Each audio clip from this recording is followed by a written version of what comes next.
हरे पापा के कोठा चढ़ी घूम लाए बेटी। पापा के कोठा चढ़ी घूम ला हो बेटी। हरे पापा के कोठावा सपना होई हो बेटी।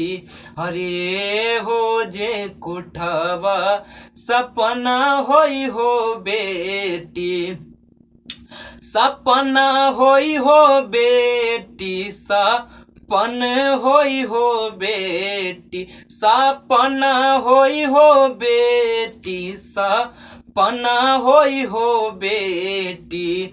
हरि पापा के कोठावा सपना होई हो बेटी।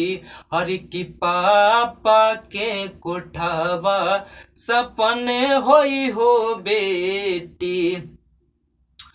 काटो रे दूधवा पीलाए बेटी।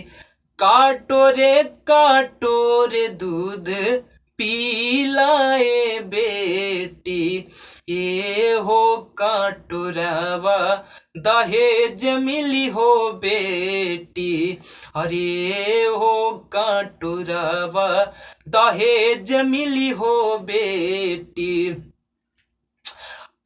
पीलाए बेटी दूधवा पीलाए बेटी।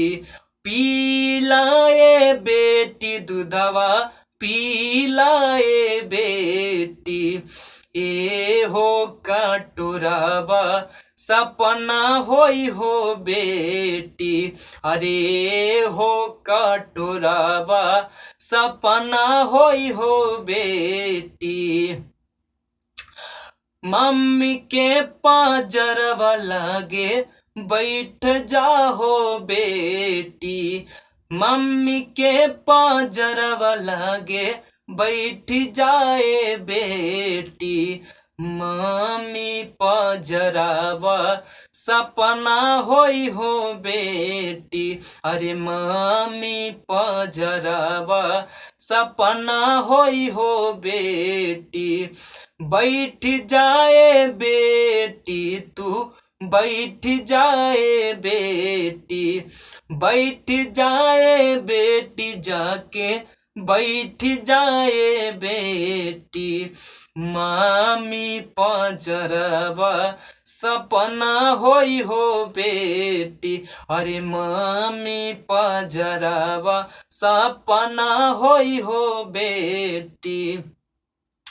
भैया के संगे तू खेल ला हो बेटी। भैया के संगे तू खेल ला हो बेटी। भैया भी हो जइहे सपना वाए बेटी। अरे भैया भी हो जइहे सपना वाए बेटी।